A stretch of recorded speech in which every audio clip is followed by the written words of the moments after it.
তো ফেসবুক সবাইকে মিউজিক ব্যবহার করানোর জন্য লাইসেন্স দিয়েছে ফেসবুক প্ল্যাটফর্মে।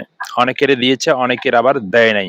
তো যাদেরকে দিয়েছে তারা কিন্তু অলরেডি অনেকেই আমাকে স্ক্রিনশট পাঠিয়েছেন যে, "ভাই আসলে বুঝতে পারতেছি না। ফেসবুক আমাকে এটা পাঠিয়েছে।" তো ফেসবুক যেহেতু লাইসেন্স দিয়েছে আপনাকে ব্যবহার করানোর জন্য মিউজিক, রিলসের ভিতরে যে মিউজিকগুলা রয়েছে, আপনারা সকলেই জানেন অনেকেই কিন্তু ব্যবহার করেন, অনেকে আবার করেন না। তো আজকের এই ভিডিওটাতে আমি আপনাদেরকে জানাতে চলেছি আসলে আপনি এই মিউজিকগুলা ব্যবহার করবেন কি করবেন না, করলে কি সমস্যা হতে পারে, না করলে কি সমস্যা হতে পারে, মিউজিক ব্যবহার করলে আপনার পেজের ইনকাম হবে কিনা, ইনকাম বন্ধ হবে কিনা সম্পূর্ণ বিস্তারিত আলোচনা করব। তো ধৈর্য সহকারে ভিডিওটা দেখবেন। যারা ভিডিওটা দেখতেছেন হয়তো আপনি নতুন হতে পারেন, ভিডিওটা শেয়ার করে দিবেন, আরেকজন ভাইকে দেখানোর সুযোগ করে দিবেন। তো চলেন কথা বাড়াচ্ছি না, আমি সরাসরি মূল টপিকে চলে যাচ্ছি। সো দেখুন, ফেসবুক কিন্তু আপনাদেরকে লাইসেন্স যেহেতু দিয়েছে ফেসবুকে মিউজিক ব্যবহার করানোর জন্য, সেক্ষেত্রে আপনি ব্যবহার করতে পারবেন কি করবেন না। আমি আপনাদেরকে বলতেছি, এই যে মিউজিকগুলা যেখানে ফেসবুকের মিউজিকগুলা রয়েছে রিলসের ভিতরে, এই মিউজিকগুলা কিন্তু আপনাকে সঠিক নিয়ম জানতে হবে ব্যবহার করার। কোন মিউজিকটা আপনি ব্যবহার করতে পারবেন, কোন মিউজিকটা ব্যবহার করতে পারবেন না।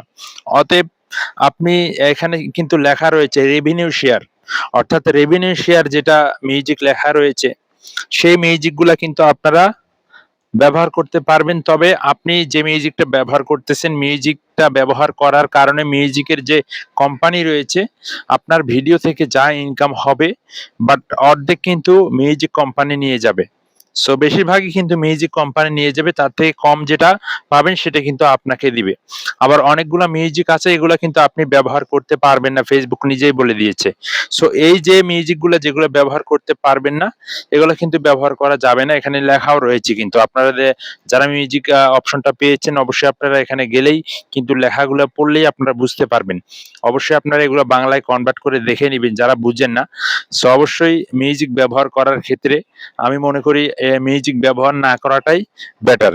তো কিছু মিউজিক রয়েছে, এগুলো ব্যবহার করলে কিন্তু আপনার এখানে অলরেডি কপিরাইট চলে আসবে, বাট রেজেকশন চলে আসে, বিভিন্ন ধরনের রিজেক্টও করে দিতে পারে আপনার মনিটাইজটা। এজন্যই আমি আপনাদেরকে বলবো, যারা মিউজিক ব্যবহার করানোর জন্য লাইসেন্স পেয়েছেন, তো রেভিনিউ শেয়ার যেটা, এটা আপনারা কিন্তু ব্যবহার করতে পারেন। তবে এটার অর্ধেক ইনকাম কিন্তু আপনি পাবেন, আর অর্ধেক কিন্তু ফেসবুকের যারা মিউজিক কোম্পানি রয়েছে তারা কিন্তু পাবে। এটা আশা করি আপনারা বুঝতে পেরেছেন। তো তারপরও আপনারা, আর যেগুলো মিউজিক ফ্রি রয়েছে, এগুলো কিন্তু আপনাদের পছন্দ হবে না। এগুলো ফ্রিতেই ব্যবহার করতে পারবেন, ওগুলো কিন্তু আপনাদের পছন্দ হবে না। ঠিক আছে? শুধুমাত্র সাউন্ড ভালো না, সাউন্ড কোয়ালিটি ভালো না, এইসব মিউজিক তো আপনার পছন্দই হবে না। মানে যেগুলা ব্যবহার করতে পারবেন, যেগুলা ফেসবুক আপনাকে লাইসেন্স দিয়েছে, এগুলো কিন্তু আপনার পছন্দ হবে না। এগুলো আপনারা ফ্রিতে ব্যবহার করতে পারবেন। এখানে কিন্তু অপশন আছে। তো এটা নিয়ে আসলে ভিডিও তৈরি করতে হবে। তো জাস্ট শুধুমাত্র কথার মাধ্যমে আমি একটা ভিডিও আপনাদেরকে দিতেছি যে আসলে আপনারা ব্যবহার করবেন কি করবেন না, সেক্ষেত্রে আপনার ব্যক্তিগত ব্যাপার। আপনি একটা মিউজিক ব্যবহার করতে গেলে সেখানে কিন্তু রেভিনিউ শেয়ার দিতে হবে। যেহেতু ফেসবুক দিয়েছে, সেটা আপনাকে অবশ্যই অর্ধেক ইনকাম আপনারা পাবেন। তো এই ছিল মূলত, আপনারা ডিসিশন করবেন। আর আমার সাজেশন থাকবে আসলে মিউজিক গুলা ব্যবহার না করাটাই বেটার।